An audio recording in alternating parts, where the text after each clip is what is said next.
কাজাখস্তানের মাঙ্গিস্টাও অঞ্চলের উস্টিয়ট মালভূমির এই শেষ প্রান্তটি যেন পৃথিবীর শেষ সীমানা।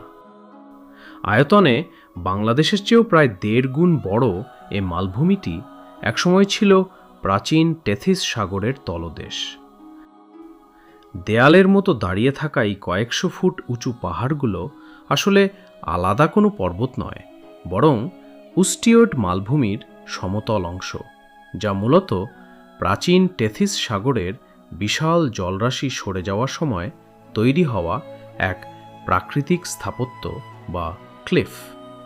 উস্টিয়ট মালভূমির এই কয়েকশো ফুট খাড়া ক্লিফগুলো সরাসরি নিচে নেমে মিশেছে বিস্ময়কর বোজজিরা উপত্যকায়।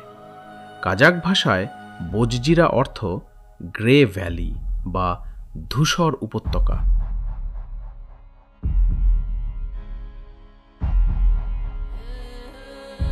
উপর থেকে সাদা চুনাপাথরের স্তূপগুলোকে দেখলে মনে হয় যেন ফেয়ারি টেলের এক একটি শ্বেত দুর্গ।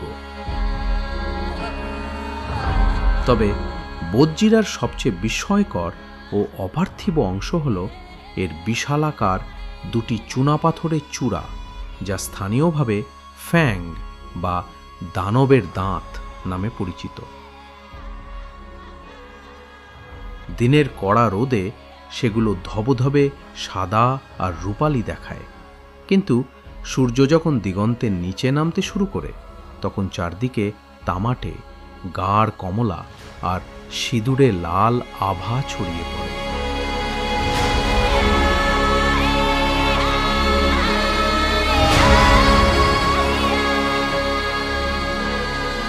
ফ্যাং থেকে সমান্তরালে কিছুটা দূরেই অত্যন্ত বিপজ্জনক ও রোমাঞ্চকর এক সরু শৈলশিরা, ড্র্যাগন ক্রেস্ট।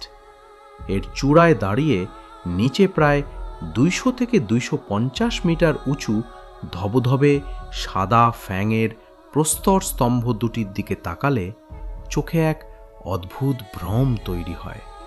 মনে হয় কোনো এক পৌরাণিক দানব যেন পাতাল চিরে বেরিয়ে এসে তার প্রকাণ্ড দাঁত দিয়ে আকাশকে কামড়ে ধরার এক ব্যর্থ চেষ্টা করে চলেছে।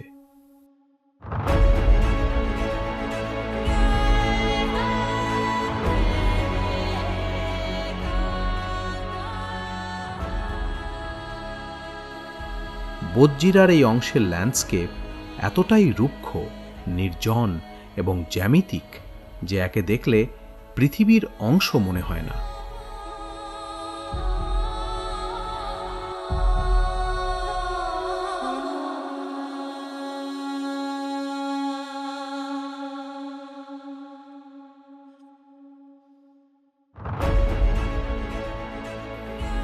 রাত নামলে বোজজিরার এই নির্জনতা যেন আরও প্রগাঢ় হয়ে ওঠে।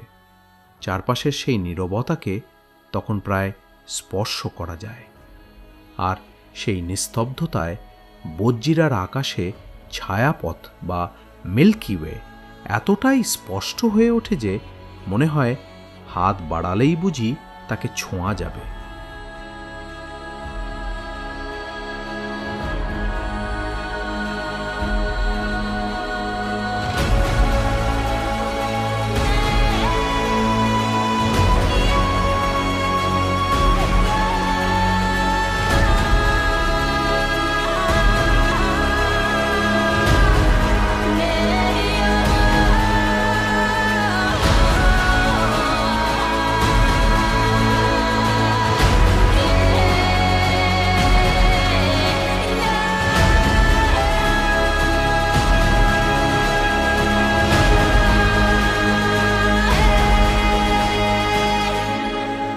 মাইলের পর মাইল বিস্তৃত এই নিস্তব্ধ আর প্রাণহীন প্রান্তরকে তার এই অদ্ভুত দৃশ্যপটের জন্য একে মার্স অন আর্থ বা পৃথিবীর মঙ্গল গ্রহ বলা হয়।